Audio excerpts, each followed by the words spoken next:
दुनिया भर से सनातन धर्म की सारी खबरों से रहना चाहते हैं अपडेट, तो सब्सक्राइब करें द साइंटिफिक हिंदू को।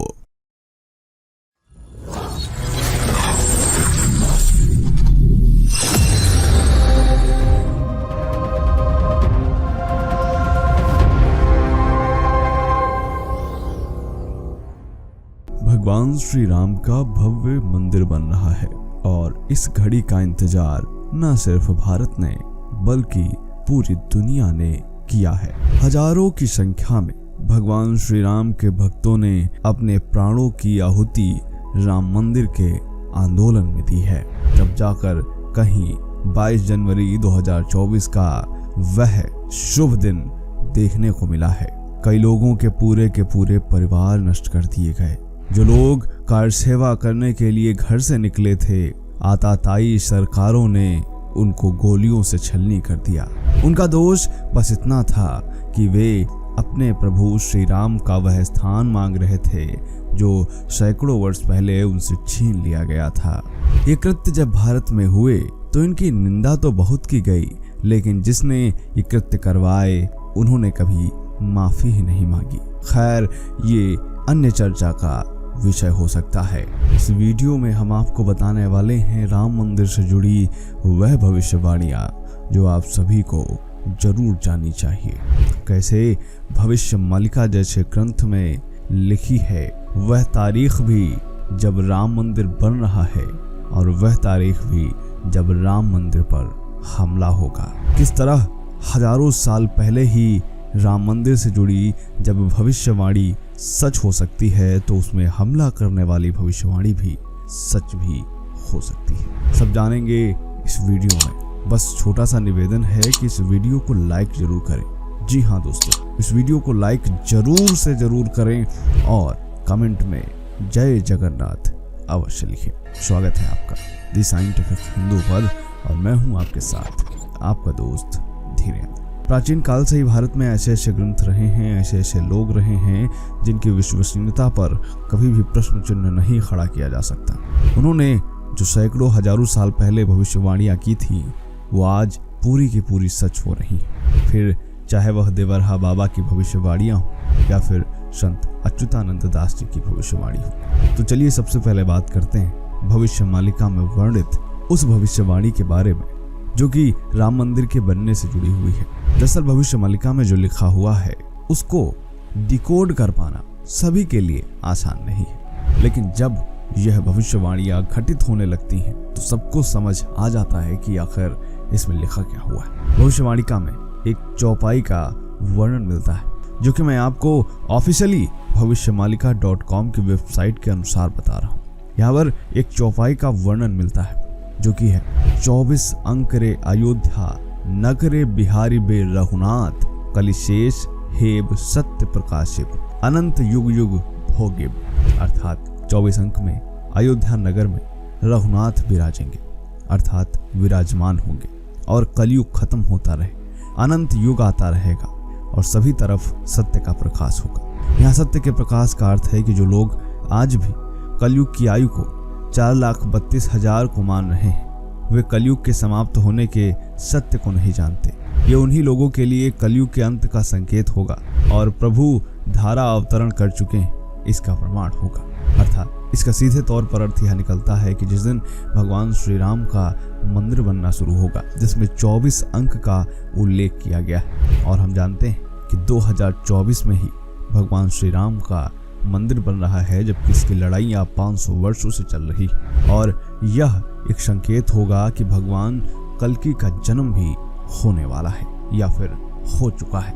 यानी भविष्य मालिका में लिखा हुआ है कि कब भगवान श्री राम का मंदिर बनेगा। इस तरह इसमें अयोध्या 24 अंक रघुनाथ ये सारी बातें लिखी हुई हैं। अब आगे बढ़ते हैं। इसके आगे जो भविष्यवाणी हमें भविष्य मालिका में देखने को मिलती है वह ये है 2024 के अंत से ही यह देखने को मिलने लगेगा कि यूरोप के देशों में युद्ध शुरू हो गए। रूस और अमेरिका में भी युद्ध छिड़ सकता है और इस तरह जो युद्ध शुरू होंगे उसमें विश्व की जनसंख्या घटती रहेगी और एक लंबा द्वंद्व युद्ध चलेगा और तब जाकर की जनसंख्या मात्र 24 करोड़ रह जाएगी। चीन पूरी तरह से तबाह हो जाएगा। रूस हिंदू राष्ट्र बन जाएगा। भारत का अंतिम राजा ऐसा होगा जिसकी कोई संतान नहीं होगी। वह एक योगी पुरुष होगा। भविष्यमालिका के अनुसार 2025 के बाद समय एक विभीषिका के समान होगा। अर्थात यहाँ पर हम देख सकते हैं कि 2024 में राम मंदिर की भविष्यवाणी, कलयुग के अंत की भविष्यवाणी, कल्कि के जन्म लेने की भविष्यवाणी और ये भी बताना कि जो भारत का अंतिम प्रधानमंत्री होगा या राजा होगा वह योगी पुरुष होगा। अब यहाँ पर दो बातें हो सकती हैं। पहला ये कि प्रधानमंत्री श्री नरेंद्र मोदी भी इसमें संदर्भित हो सकते हैं, या फिर इसके बाद योगी आदित्यनाथ जी का भी वर्णन हो कि जब वह प्रधानमंत्री बनेंगे तब कलयुग का अंतिम समय होगा। कुछ भी हो, भविष्यमालिका में यह बात तो क्लियर है कि जो भविष्यवाणियां की गई हैं वह बता रही हैं कि यह समय जो चल रहा है वह कलयुग के अंत का समय है। अब बात करते हैं हमले की। दरअसल इस भविष्यवाणी में यह कहा गया है कि जब 6 और 7 का जोड़ होता है तो 13 आता है और इसी में 13 और मिलाने से 26 का अंक आता है और इसी 26 के अंक के माध्यम से अच्युतानंद ने भारत पर होने वाले हमले के बारे में भविष्यवाणी की है। इसमें कहा गया है कि कई इस्लामिक देश साथ मिलकर भारत पर हमला कर देंगे और तबाही होगी। शनि जब मीन राशि में प्रवेश करेंगे तब भारत पर संकट के बादल छाएंगे। साल 2024 में शनि कुंभ से निकलकर मीन राशि में जाने वाले। और अभी आगे और सुनिए। शनि के मीन में जाने से वह वहां 2.5 वर्ष तक रहेगा। भविष्यवाणी के अनुसार एक संत के हाथों में होगी देश की बागडोर जो अविवाहित होगा।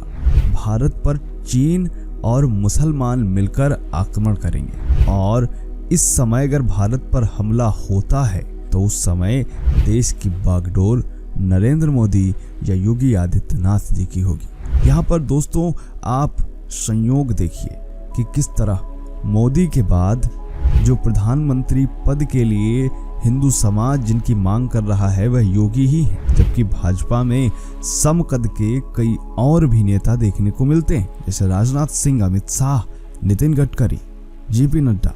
लेकिन ये कोई बात नहीं कर रहा कि मोदी के बाद हमें ये प्रधानमंत्री चाहिए। सब कह रहे हैं कि योगी आदित्यनाथ ही होने चाहिए और दोनों के दोनों सन्यासी हैं जिसकी भविष्यवाणी भविष्यमालिका में देखने को मिलती है। और यही वो समय होगा जब मुस्लिम देश भारत पर हमला करेंगे और भारत में जो मंदिर हैं उन पर हमला किया जाएगा। और तो और भविष्यमालिका में अच्युतानंद दास जी कहते हैं कि यह वो समय आएगा जब दुनिया आस्तिकों और नास्तिकों में विभाजित हो जाएगी। आस्तिकों की संख्या घटेगी, इंसान व्याभिचारी हो जाएंगे, पुरुष का पुरुष से और महिला का महिला से अप्राकृतिक संबंध बनेगा। और तो और भगवान जगन्नाथ के धाम पुरी के मंदिर के ऊपर से पत्थर नीचे गिरेंगे और मंदिर का ध्वज कई बार गिरेगा। और अभी वर्तमान में ही भगवान जगन्नाथ के ध्वज जलने और गिरने की घटना हुई थी। और तो और इसमें यह भी बताया गया है कि भगवान जगन्नाथ का मंदिर यानी जगन्नाथपुरी समुद्र के गर्भ में विलीन हो जाएगा। दोस्तों आपको जानकर हैरानी होगी कि मालिका की पुस्तकें उड़ीसा में 1 लाख हैं। जी हाँ, 1 लाख पुस्तकें हैं जिनमें यह भविष्यवाणियां लिखी हुई हैं, लेकिन इस समय उनमें से बस सैकड़ों पुस्तकें ही लोगों की जानकारी में और बहुत सी ऐसी भविष्यवाणियां हैं जो जगन्नाथपुरी के महंतों के अधिकार में हैं। वे जानते हैं कि आखिर भविष्य में क्या होने वाला है, लेकिन फिर भी वह लोगों में भय न व्याप्त हो जाए। और भी तमाम कई कारण हैं जिसकी वजह से वह लोगों के बीच में उन भविष्यवाणियों को नहीं रखते हैं। अच्युतानंद दास जी लिखते हैं कि कलयुग के अंत के समय जीवन देने वाला सूर्य जीवन लेने वाला बन जाएगा। महागुप्त पद्म कल्प के अनुसार भगवान जगन्नाथ अपने हाथ में 12 हाथ की तलवार लेकर पूरी धरती पर भ्रमण करेंगे और म्लेच्छ लोगों का संहार करेंगे। म्लेच्छ लोगों से आप समझ सकते होंगे कि मैं किन की बात कर रहा हूँ। इस म्लेच्छ शब्द का वर्णन हमें भविष्य पुराण में भी देखने को मिलता है। म्लेच्छ किन्हें कहा गया है यह आप अच्छी तरह से जानते हैं और इन्हीं के बारे में यह कहा गया है कि जब भगवान कल्कि का जन्म होगा तो वह इन म्लेच्छों का संहार करेंगे, वो भी पूरी धरती पर भ्रमण करके। और जब सभी का संहार होगा तभी कलयुग का अंत होगा और भगवान कल्कि का जन्म संभल ग्राम में होगा। संभल ग्राम उत्तर प्रदेश में भी है और उड़ीसा में भी।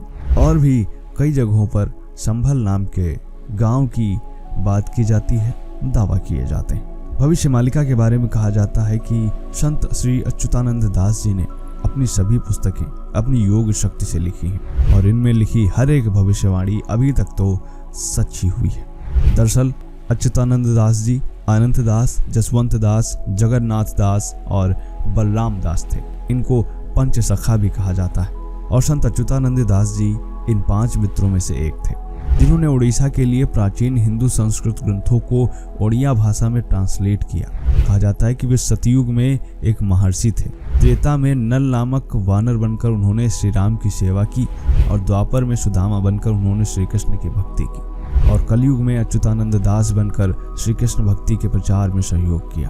कहते हैं कि अच्युतानंद दास जी महाराज जन्म से गोपाल यादव थे। अच्युतानंद जी का जन्म उड़ीसा के तिलकाना नाम के गांव में हुआ था। उस समय राजा, जिन्हें गजपति भी कहा जाता है, वह पुरुषोत्तम देवा थे। उनके काल को विद्वानों द्वारा 1480 और 1505 के बीच का माना जाता है। तो दोस्तों, आपको यह जानकारी कैसी लगी हमें कमेंट करके अवश्य बताएं। मिलते हैं आपसे अगले वीडियो में, तब तक के लिए जय हिंद, जय भारत, वंदे मातरम।